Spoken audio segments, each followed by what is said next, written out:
it's Amy. Welcome back to Too Blessed. Trying to walk around here.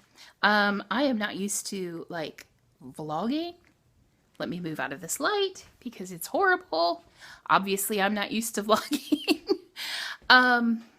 So I thought I was planning to actually start this vlog tomorrow, but I thought I would go ahead and open it today.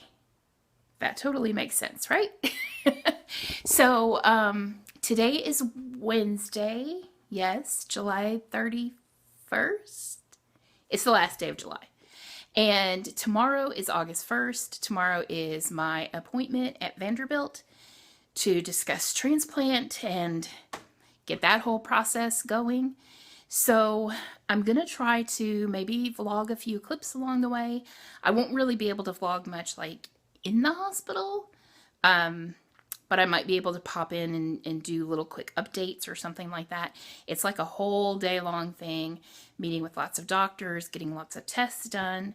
So, like I said, I don't know how much I'll be able to film while we're at the hospital, but I just thought I would kind of like start it out here. We're going to go, it's about a 3-hour drive to Nashville, so we're going to go drive most of the way tonight, stay in a hotel, and then because we have to be there at about 7 in the morning. I hate mornings. This is not going to be fun. So I will, right now I'm just trying to clean up the house a little bit, get my dishes done, make sure I don't leave any laundry in the washer, that type of thing. I mean, we're only going to be gone one night, but I don't like coming back to a mess, even though my house is a mess, but I'm going to try to clean up the worst parts of it. I'm going to clean the bathroom, pack up a few things, you know, just what we need for overnight. And then we will hit the road as soon as my husband gets home tonight. And I'll probably check back in with you at that time, maybe show you where we're staying, that kind of thing. So we'll see. We'll see how this goes. My first attempt at like a vlog. So I will check back in with you shortly. Hey guys, so I just wanted to update you again. It's a few hours later. I don't honestly know what time it was when I filmed earlier, but now it's about 3:30, and my husband will be home about 5:30, and that's when we'll be heading out. So I've actually been getting a lot done.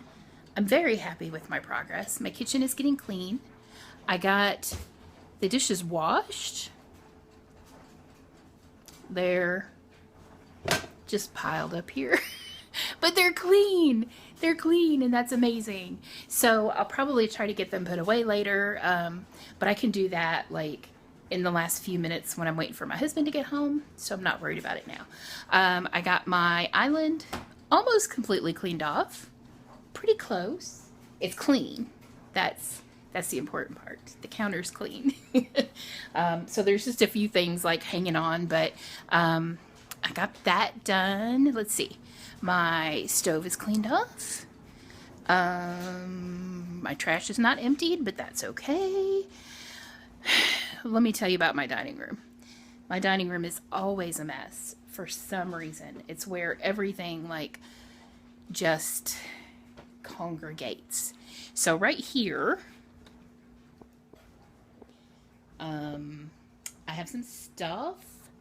This is stuff that I am getting rid of, like taking to, to donate. So, it doesn't look nice, but it doesn't bother me because I know it's going to be going. But I got the table cleaned off. This table, let me tell you, this table was bad. So I got the table cleaned off. I changed the tablecloth. I put up some different decorations. This is my bag that I'm packing to go. Over there is kind of a mess. But honestly, it's looking so much better than it did. This little area. I'm not showing you the floor because there's stuff on the floor. And then there's a second table. This is a little folding table that I bring out when I have a mountain of laundry to fold. That is still there. but it's clean laundry. Most of it's folded. Some of it needs to be hung up. So I probably won't get to finish that today. Like I said, I've got some stuff on the floor here that needs to go in another room. My living room is not clean. I actually just filmed a haul video earlier today, and all of that stuff is still sitting there, so I need to get that put away. But I'm feeling pretty good about what I got done. I got my bathroom cleaned, not like deep clean, but I wiped things down. I swept the floor. I emptied the trash. So I'm in good shape right now. Like I said, I'm pretty happy because now on Thursday when we get home, most likely it will be late. And then I will have to turn around and go to dialysis Friday morning. So I'm feeling good that things are done and somewhat in order. And I won't feel like when I come home Thursday, I won't feel like I'm like rushed and have to get stuff done. So, that's probably about it for now. Most likely the next time I check in will be either when we're on the road, or maybe I'll just wait until we get to our hotel tonight. But I will check in again at some point. So, see you later.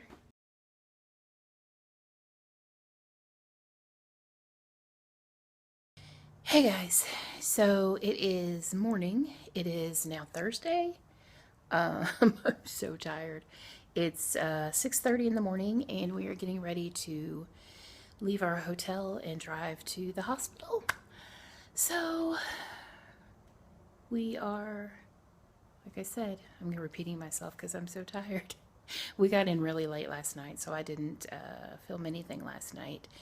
So we are on our way, and if I get a chance, I will update you throughout the day. Otherwise, I will update you after and kind of let you know how things went.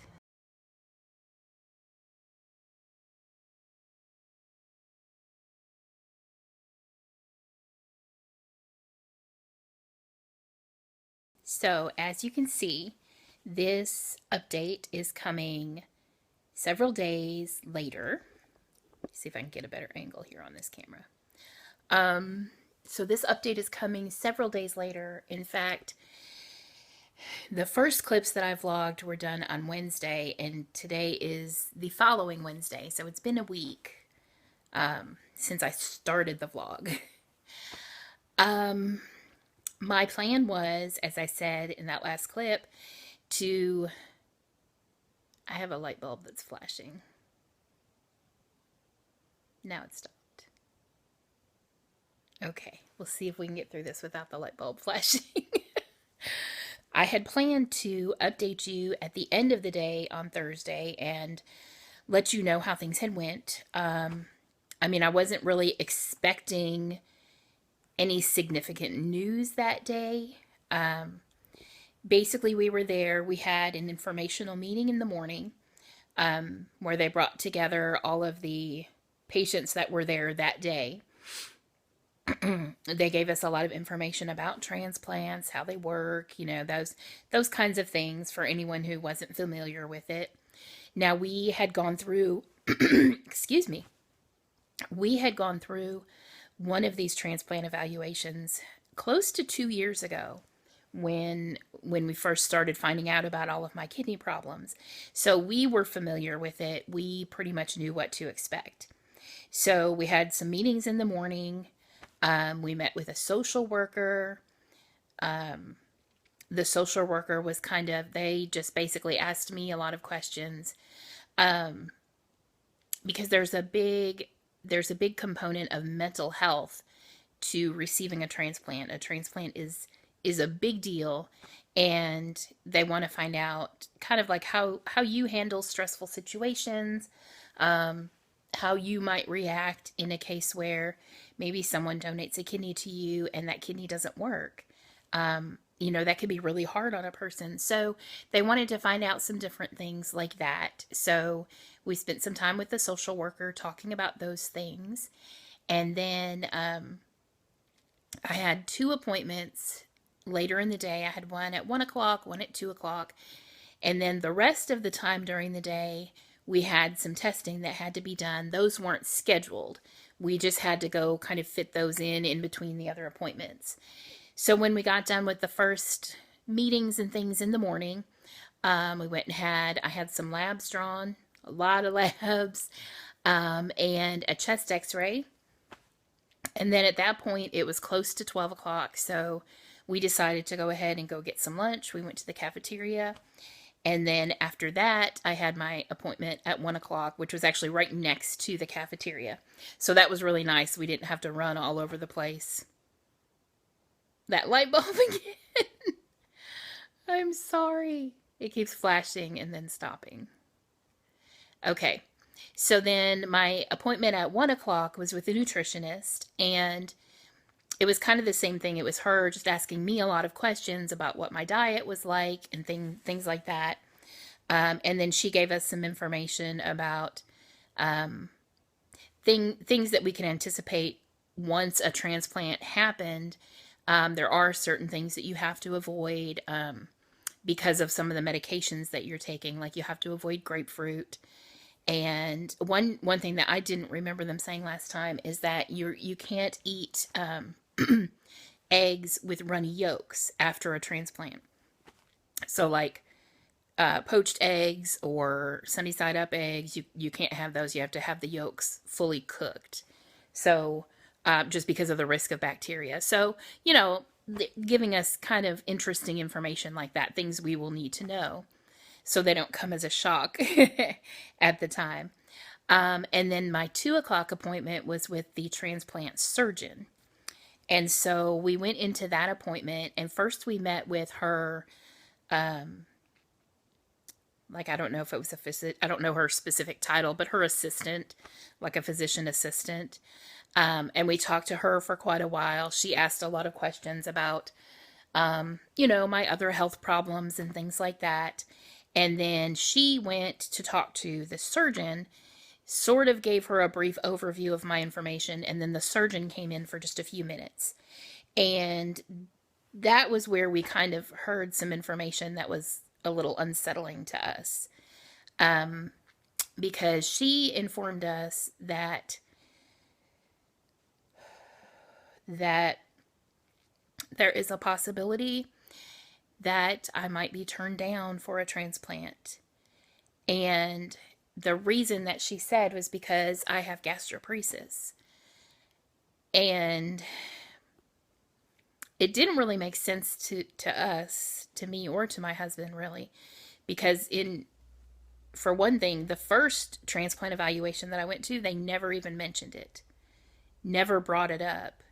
And I thought, if this was really going to be some kind of problem, why wouldn't they have told us this like 2 years ago? Because I spent the last 2 years counting on the fact that I was going to be able to get a transplant. So, whew, I didn't think I would get emotional about it now, but so that day when we were told that, I just wasn't up to getting on the camera again. I had to process, it was a lot to process. It was a shock to us, and it didn't make sense to us.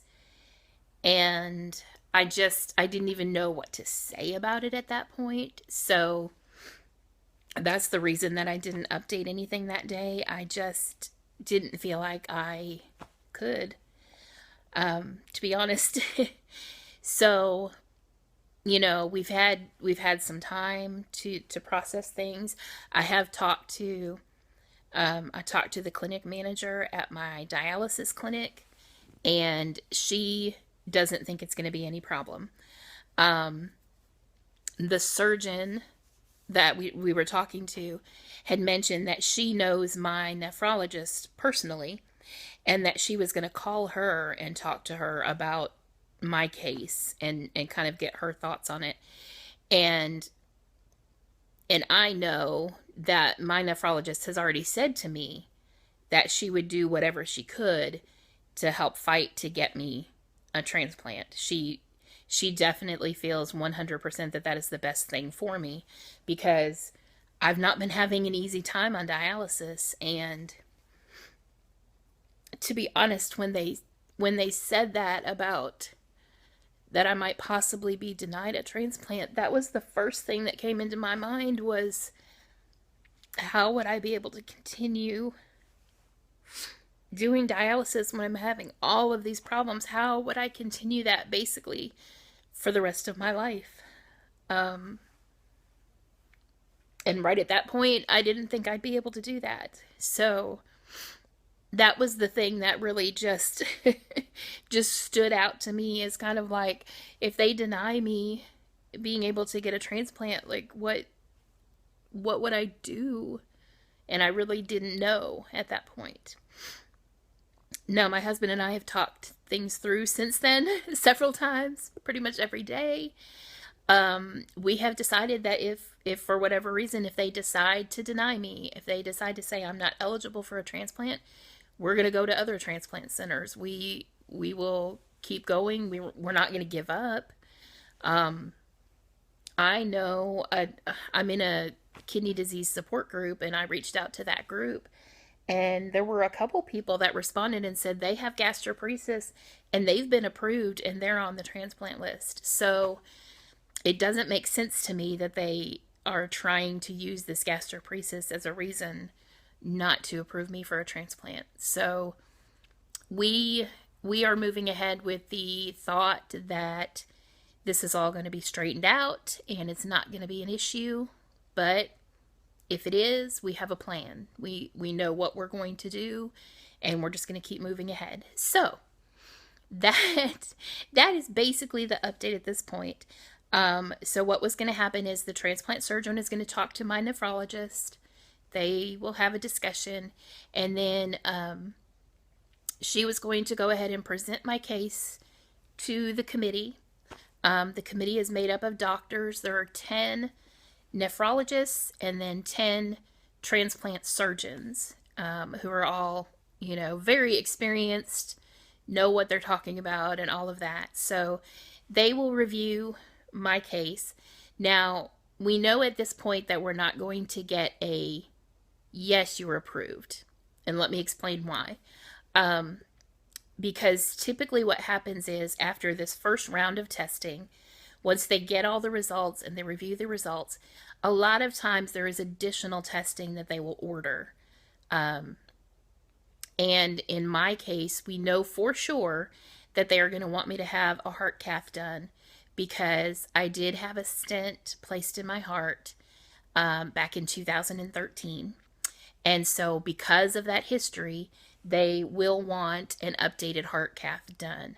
So we know that at the very least, they're going to come back and say, you need to have that done. Now, what else they're going to say, we're not sure. One option that she mentioned that they might do is they might say, we're going to wait a certain amount of time, like let's wait 6 months, because I did just recently have that gastric stimulator replaced. So they might feel like they need to wait a few months and see how I'm doing. That is something I can live with. I can live with a time frame. I'm not good with indefinite, let's just wait and see kind of things, but I can live with a time frame. And if they say come back in 6 months, I'll say, okay, I can do that. So we just have to wait and see at this point. It probably will be a couple of weeks, I would say. She said the committee meets every Monday, but they obviously wouldn't have been ready to present my case this past Monday. So it's going to at least be, I'm telling myself it's going to be 2 to 3 weeks before we hear anything. Could be longer, could be shorter than that, but that's kind of what I'm telling myself to not be too anxious. So that's all that we have for right now. Like I said, we really don't know anything for certain, so I'm trying not to just dwell on that and think about, oh, they're going to deny me. I'm trying to be positive. So we shall see what happens. I will update you when we find out what is happening. And because I just want to take you guys along on this process and let you kind of see how it works and maybe the time frame, and just so you can kind of understand what people go through when they get a transplant. So You know, I kind of, when I first started finding out all of this, I started looking for things like that. I started looking for videos of people with kidney disease who had maybe gone through a transplant and that they would talk about it. And I really didn't find much like that. So that's the reason I'm trying to share all of the details and the ups and downs that we're going through, just so it might help someone else. So that's it for today. That's enough, right? I think this video is going to end up being pretty long. But if you're new here, I would love to have you subscribe. These are not the only videos that I do. I don't always do depressing health update videos. Sometimes there's some fun videos and decorating and crafts and things like that. So I would love to have you subscribe to my channel. And thanks for watching this video, guys, and I will see you in the next one.